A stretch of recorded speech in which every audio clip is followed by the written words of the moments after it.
फरवरी का महीना यंगस्टर्स के लिए ज्यादा ही स्पेशल होता है क्योंकि इसी महीने 14 फरवरी को वैलेंटाइंस डे मनाया जाता है। इस दिन लोग अपने पार्टनर्स के साथ अपने प्यार को सेलिब्रेट करते हैं या फिर अपने प्यार का इजहार करते हैं। 18 साल की एक प्यारी सी लड़की अवनी के भी सभी दोस्त अपने पार्टनर्स के लिए सरप्राइजेस और डेट्स प्लान कर रहे थे। अवनी भी अपने इकलौते प्यार के साथ वैलेंटाइंस प्लान बना रही थी।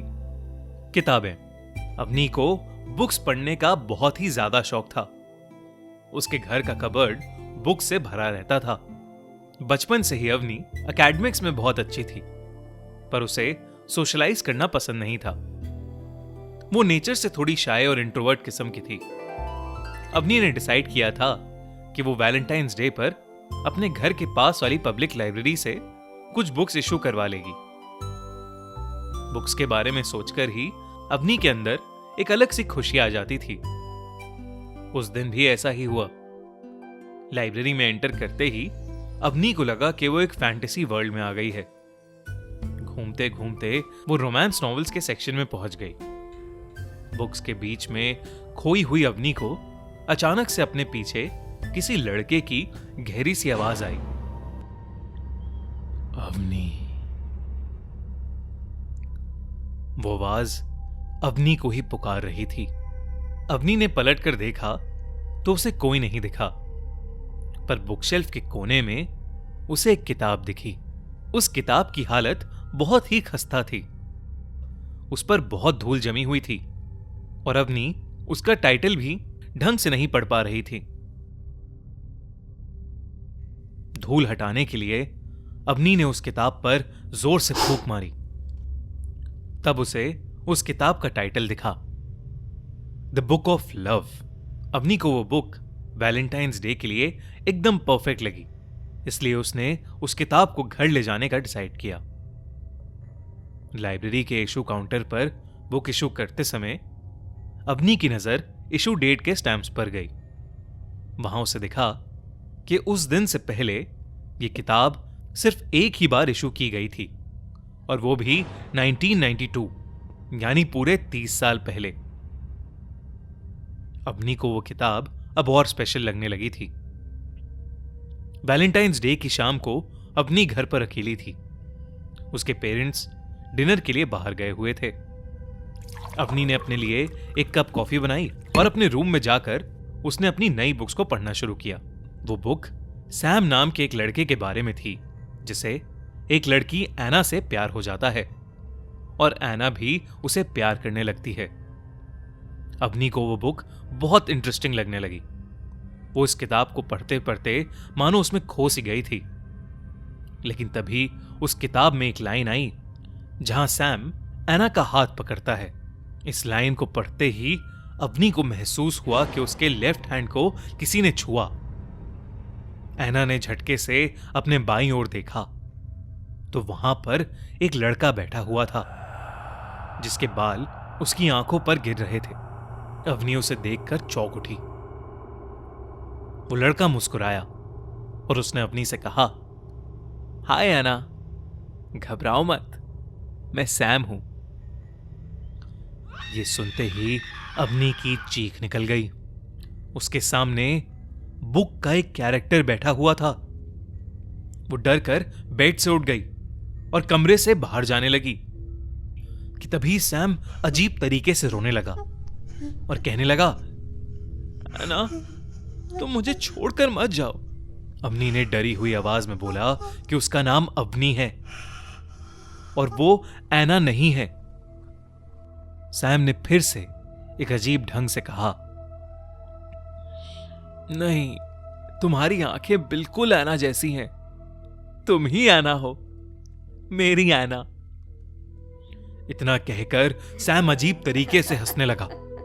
अब चीजें अवनी के कंट्रोल से बाहर जाने लगी थीं। उसे समझ नहीं आ रहा था कि वो क्या करे। वो कमरे से बाहर चली गई और उसने बाहर से कमरा बंद कर लिया। कुछ देर तक दरवाजे को जोर जोर से पीटने की आवाजें आईं, लेकिन फिर सब शांत हो गया। अवनी को घबराहट हो रही थी और वो ड्राइंग रूम में बैठकर अपने पेरेंट्स का वेट करने लगी। जब उसके पेरेंट्स घर वापस आए तो उसकी जान में जान आई।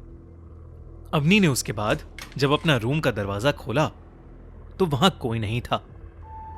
किसी को भी वहां ना पाकर अवनी ने अपने पेरेंट्स से कुछ नहीं बोला। उसे लगा कि शायद उस बुक को पढ़ते पढ़ते उसका दिमाग खराब हो गया है, इसलिए वो रात होते ही सोने चली गई। लेकिन उसके बहुत कोशिश करने के बाद भी उसे नींद नहीं आ रही थी। तभी उसे फिर से ऐसा लगा जैसे वो किताब उसे बुला रही हो। वो उसके पास गई और किताब को फिर से पढ़ने लगी। पढ़ते पढ़ते वो किताब के आखिरी चैप्टर पर आ पहुंची। लास्ट चैप्टर का टाइटल था सैम्स डेथ। उस चैप्टर में लिखा था कि एना सैम के साथ रिलेशन में होने के बावजूद उसे चीट कर रही थी। सैम को जब यह सब पता लगा तो वो इतने गुस्से में आ गया कि वो पागल हो उठा। उसने एना के घर जाकर उसे मारने का प्लान बनाया। एक रात जब एना अपने कमरे में बैठी एक किताब पढ़ रही थी तो सैम उसके बेड के नीचे छुपा उसे मारने का इंतजार कर रहा था। इसके बाद किताब में आगे पेजेस ही नहीं थे। शायद किसी ने वो पेजेस फाड़ दिए थे। ये सब पढ़ते ही अवनी को फिर से बहुत जोर से डर लगने लगा। वो भी देर रात में किताब पढ़ रही थी और उसे डर लगने लगा कि सैम शायद उसके बेड के नीचे ना हो। उसने बुक अपने एक हाथ में उठाई और डरते डरते दूसरी हाथ से बेड की चादर उठाकर देखा। थैंकफुली बेड के नीचे कोई नहीं था, लेकिन अवनी के ठीक पीछे सैम एक बड़ा सा चाकू लिए खड़ा था। अवनी जैसे ही पीछे मुड़ी उसने सैम का भयानक चेहरा देखा। उसका मुंह काला पड़ चुका था और उसके दांत नुकीले हो गए थे। ये देखकर अवनी जोर से चिल्ला पड़ी और उसने वो बुक सैम के चेहरे पर फेंकी और वो वहां से भागकर अपने कमरे से बाहर आ गई। उसकी चीख सुनते हुए उसके मॉम डैड भी जाग गए और वहां आ गए। अवनी इतनी जोर से रो रही थी कि वो कुछ बोल ही नहीं पाई। बस उसने अपने कमरे की तरफ इशारा किया।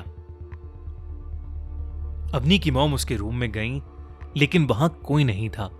पर रूम में आते ही उनकी नजर नीचे फर्श पर पड़ी उस बुक पर गई और उनके पैरों तले जमीन खिसक गई। उस बुक के अंदर एक चाकू घुसा हुआ था और उस बुक में से खून निकल रहा था। अवनी के पेरेंट्स ने तुरंत पुलिस को इन्फॉर्म किया। पुलिस ने वहां आकर उनका पूरा घर और आसपास का पूरा इलाका छान मारा, लेकिन उन्हें कुछ नहीं मिला। उस बुक को उन्होंने अपनी कस्टडी में ले लिया और वहां से चले गए। उस दिन के बाद से अवनी को सैम फिर कभी नहीं दिखा, ना ही कभी उसे उस किताब के बारे में पता चला। ये कहानी हमें खुद अवनी ने भेजी है। आप भी हमें अपने साथ हुई हॉरर स्टोरीज भेज सकते हैं khunistories@gmail.com पर। वैसे आपको क्या लगता है, किसकी थी वो किताब और वो किताब अवनी को ही क्यों मिली? हमारे इंस्टाग्राम पेज पर जाइए और अपने यूनिक क्रिएटिव आंसर्स वहां जरूर पोस्ट करिए। अगर हमें किसी का आंसर पसंद आएगा तो उसे मिलेंगे Amazon के वाउचर्स। और हां, हमारा चैनल खूनी मंडे सब्सक्राइब करना मत भूलना।